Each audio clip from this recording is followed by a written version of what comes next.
appreciate the opportunity to be with y'all tonight. I'm going to tell you, Jennifer is something else. I ran into her in Birmingham at the Democratic Women's Federation meeting, and it was a great, great night. It was really something very special, and we had a lot of different people there, but she's right. Y'all did coin the phrase Bob Riley's Court, Supreme Court.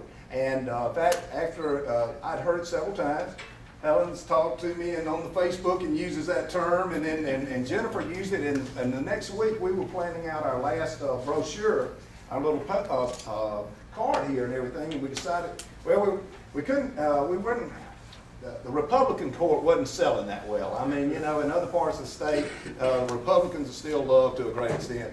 But Bob Riley, we realized, wasn't loved a whole lot. And so, boy, I just took advantage of that phrase y'all have, and we decided to call it the Bob Riley's Big Oil Pro-Insurance Supreme Court, and we have had a lot of fun with that. I am really excited about being a part of a unique ticket of people that are running for public office this time. And you and us as Democrats, we as Democrats, need to be very, very proud of this ticket. This is I've been in so many different meetings in so many different places with the entire ticket. I mean, from Commissioner Sparks to Governor Folsom, James Anderson, all the way down across the board. And it is the strangest group of folks in some ways, because you look at these people, and the one thing that is a common denominator, there is not a soul running on our ticket that is doing this for some kind of personal gain. Not a soul. And there's another common denominator. Everyone running is uniquely qualified and more qualified for the office than their opponent. And the other common factor is very simple. Every one of the people running on this ticket have a genuine desire to do good things for good people. And that is something special. I don't know, you know, I've heard so much stuff. I mean, it is just stuff out there. You go into offices and they say, oh, a Democrat can't win. Oh, you can't win. You can't win. You can't win. And I looked at some of these folks and I said, I didn't run based on that. I ran because there was a problem. There's a problem out there, folks, and there's a serious problem with our Supreme Court. And it is of such a problem, of such a magnitude, that most people, sadly, are not even quite aware of it. We have a court that has absolutely become an embarrassment. Yes. Over the last 2 years, on our campaign, we have gone back and we're cataloging this and we're putting it together for a project. But we've counted somewhere between 20 and 35 separate incidences where articles have been written in Alabama, in newspapers, or in national publications that have all questioned the integrity of our Alabama Supreme Court.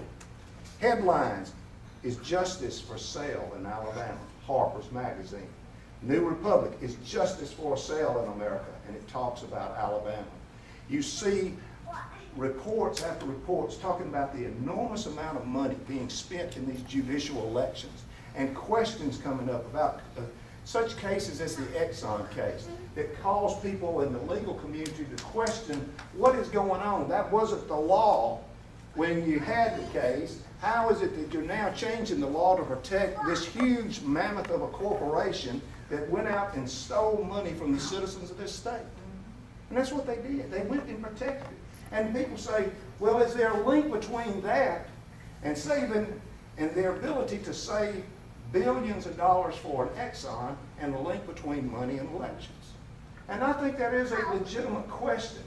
Now, I'm not saying there's any quid pro quo. I don't have any proof of it. I really, truly don't. But there is a genuine question out there, folks, about things that are going on. We have a court today that is heavily overloaded. 8-to-1 Republican to Democrat. It is an 8-to-1 Bob Riley court.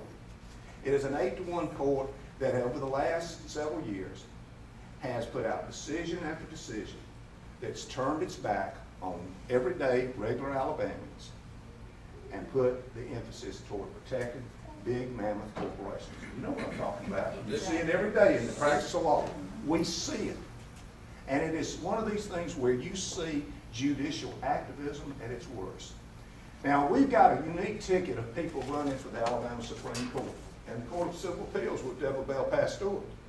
But I am very blessed to work with a great ticket with Rhonda Chambers, who's not here tonight, but y'all need to know about her because she is somebody special. She is one of the leading appeals lawyers in the entire country, and she's running for this. Judge Mac Parsons. He is one of the leading circuit judges in this state. You realize on the state Supreme Court, there's no circuit judge that serves, well, I guess there's one, and one circuit judge. The rest are judges that basically had courts where they didn't even really use the rules of evidence or the rules of civil procedure or criminal procedure, and they're really sort of out of base with everything.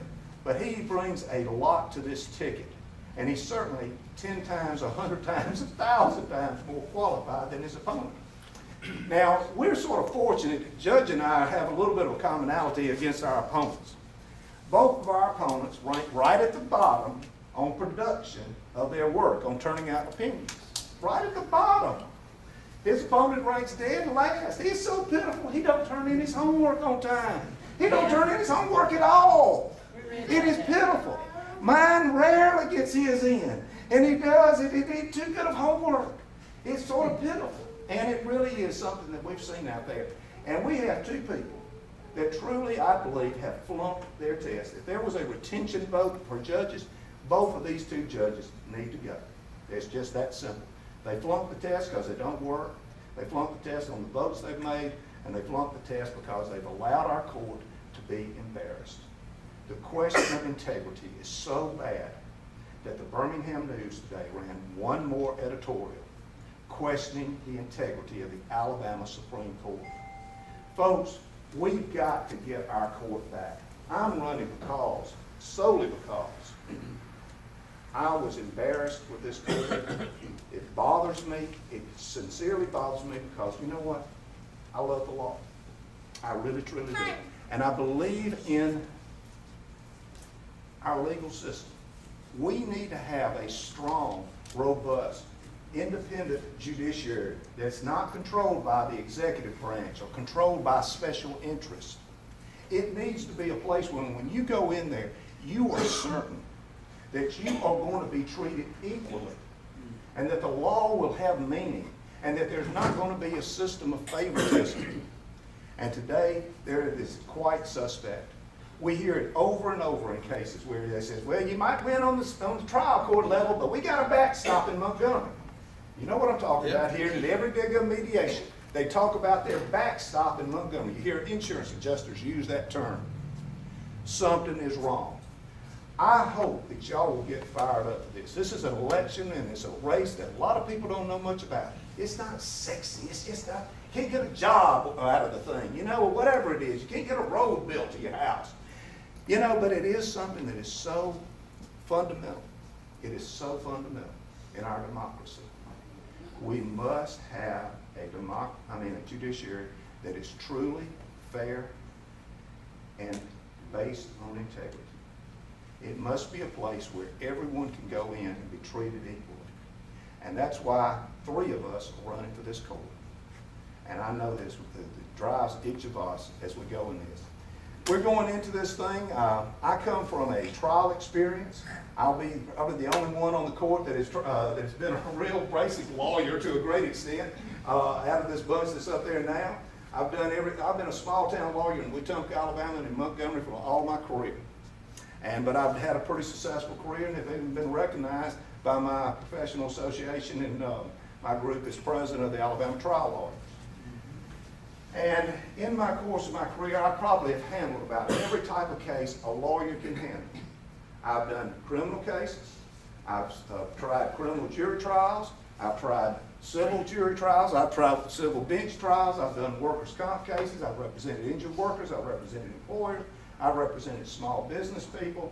I've done landline disputes. I've done wrongful cutting of timber cases. And I'd probably be the only one on the court that's tried a divorce or tried a change of custody or a child support modification. And that is sort of unusual. It's sort of sad. We have a court up there where they have no real practical experience. That's why this team brings something to this thing. real life experience, people that know what it's like to be a client, that knows what their clients go through when they have to use the judicial system, that knows what it's like to have to deal with a lawsuit. It's not fun being on the other side either. But when the court is out of whack and it does not have its roots based in democracy, based in the people, then weird things begin to happen. As I said, I do believe I have a lot of experience to bring to the table, but let me tell you what has really probably got me better prepared and ready for the Alabama Supreme Court more than anything else, and that is divinity school. I own a Master of Divinity degree, and it's something that means a lot to me. If you ever get a chance to talk to the people that are running on your Alabama Democrat ticket, you'll find out now every one of us have a deep, unabiding faith in God. It is that strong in our lives. And I think there is this time in Alabama where we need to restore principles back to this state once again. It needs to mean something to care for folks. That needs to be a proper thing. We've got to make a decision. Are we going to serve God or are we going to serve mammon? That's a real decision this state's got to make. Because mammon is basically is a corrupting wealth. A corrupting wealth that influences and moves people to a situation of covetousness. And today we need to think about it. What kind of people do we really want to be? Do we want to be godly people? Do we want to care about our neighbor? Do we want to see those that have been hurt, they've been abused or mistreated? Those are questions we need to ask as we move into this election. We need to think about what kind of people do we want to be? Do we want to be caring folks, or we want to be absorbed in the money game and chasing the Wall Street dreams? We're living in some weird times. We're living in some times where it is clear to me that the money changers are back in the temple. They are truly back in the temple. We're living in a time where we need to restore values. We've got to take the for sale sign off our courts and off our state. And we've got to start making the courts work for regular Alabamians. My name is Tom Edwards, and I appreciate your vote.